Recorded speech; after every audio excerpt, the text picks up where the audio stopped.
Avec toutes ces choses, la gloire de Dieu les a quittés. Amen. Leurs pasteurs sont maintenant devenus des politiciens avides d'argent et n'ont pas leur idée sur le ciel.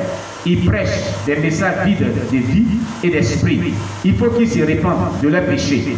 Il faut qu'ils prient et me demandent de leur ramener sur les anciennes voies sur lesquelles ils étaient avant que la modernité n'entre en eux. L'immortalité est devenue l'ordre du jour parmi l'immoralité, pardon, c'est pas l'immortalité. L'immoralité est devenue l'ordre du jour parmi les jeunes. Il n'y a plus de crainte de Dieu en eux, c'est-à-dire de l'impudicité, l'adultère, la fornication au milieu des jeunes de cette assemblée chrétienne. Les femmes sont des commères. Elles font des commères, c'est-à-dire elles critiquent, elles calomnient les autres. La manière dont elles parlent m'énerve. Les anciens et les diacres couvrent l'œuvre du Saint-Esprit. Ils sont en train d'utiliser les fondements et les doctrines de K.I.B.O.E. Church, d'où ils sont sortis pour me servir. Voilà où on était arrêté la dernière fois. Nous continuons maintenant le témoignage pour la suite. Cela fait longtemps que j'ai gardé le silence sur ces choses pour voir s'ils avaient changé. Il faut vérifier pourquoi ça s'est arrêté. Amen. Cela fait longtemps que j'ai gardé le silence sur ces choses pour voir s'ils allaient changer. Voilà ce que Jésus a dit à Christ évanoui. Donc Dieu parle que souvent les êtres humains commettent des actes, les chrétiens commettent des actes, et Dieu garde le silence dessus pour t'observer, pour voir si tu vas changer un jour. Toi qui pêches, tu ne te répands pas. Toi qui vis dans le mensonge, dans l'adultère, dans les calomnies, dans l'hypocrisie, dans l'orgueil, dans la fornication, toi qui es fouillé des parures, et on te dit les mèches, les laines, le fait de friser les cheveux, les parures extérieures, les boucles d'oreilles, les pantalons, les mini-jupes, les faux ongles, les brillants à lèvres, les fonds de teint, les parfums, les pommades sataniques et bien d'autres choses. Toutes sortes même, je dirais, de pommades. Le fait de natter tes cheveux, tresser tes cheveux, nous on vient de le voir, conduit les gens en enfer. Plusieurs témoignages en ont témoigné. Des personnes vont te ressusciter. Et la sœur Sylviane vient de quitter ici. Elle en a parlé encore. Des coiffures zigzag, de peinture et bien d'autres coiffures. Le fait de teindre les cheveux. Le fait de faire des incisions dans la chaise, c'est-à-dire donc des tatouages.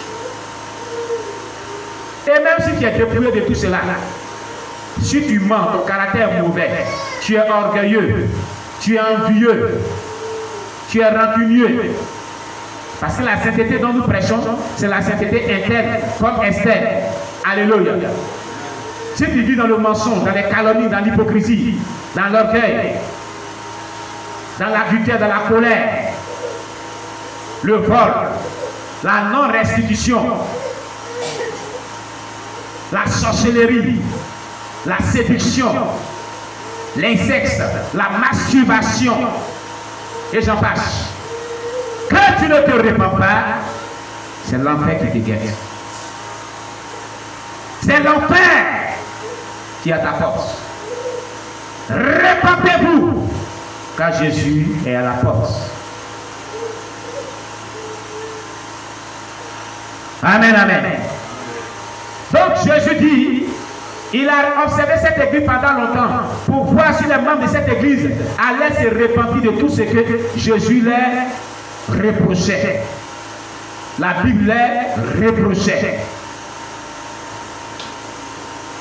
Donc, quoi qui ne change pas, quoi qu'on parle, quoi qu'on prêche, quoi que les personnes qui ont expérimenté le ciel et l'enfer viennent ici, les ex-satanistes viennent ici, ils parlent, ils témoignent. Et on a publié ces témoignages sur la chaîne YouTube. Tout récemment, voici la sœur Sylviane qui a visité le ciel et l'enfer. Elle a vendu son témoignage, la première partie. Elle reviendra pour la deuxième partie. Mais malgré cela, tu es encore pouillé. Tu aimes encore les parures. Tu es encore dans le péché. Tu es encore dans le mensonge. Tu es encore dans l'orgueil. Tu es encore dans la fornication. Tu es encore dans l'impudicité. Dans les parures extérieures. Jésus te donne le temps de te repentir. De te conformer à la parole de Dieu. Il t'observe. Il te tient à l'œil. On parle. Pendant qu'on prêche, tes pensées, c'est ce qui passe dans ton esprit, dans ton cœur. Dieu voit. C'est que tu murmures là. Dieu voit. Et il note cela dans ton livre. Ça t'attend pour te juger. Parce que c'est la Bible qui le dit. Plusieurs versets bibliques ont témoigné de cela. On a chaque fois donné des versets bibliques de tous ces parures là ici. On en a prêché suffisamment. Et nous continuerons de prêcher de cela. Amen. Mais maintenant, je parle parce qu'ils refusent de se détenir de leur péché.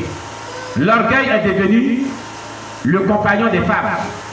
Les femmes de cette assemblée chrétienne sont devenues orgueilleuses.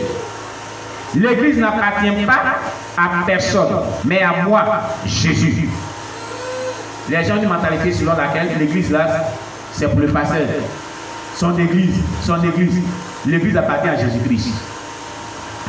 L'église appartient à personne.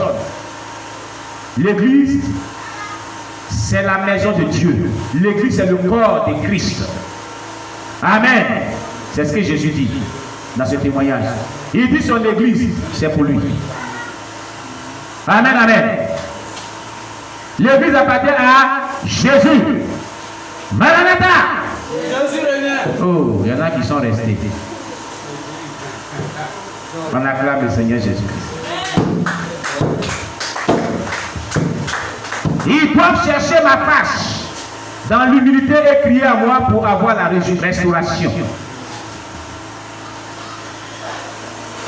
Toi qui n'es pas encore dépouillé, qui ne t'es pas encore repenti, cherche la face de Dieu. Dans l'humiliation, répands-toi pour que Dieu puisse te restaurer. Tous ceux qui ont quitté l'église et ont créé leur propre assemblée doivent m'attendre parce que je ne leur ai pas dit de faire cela. Oh Jésus!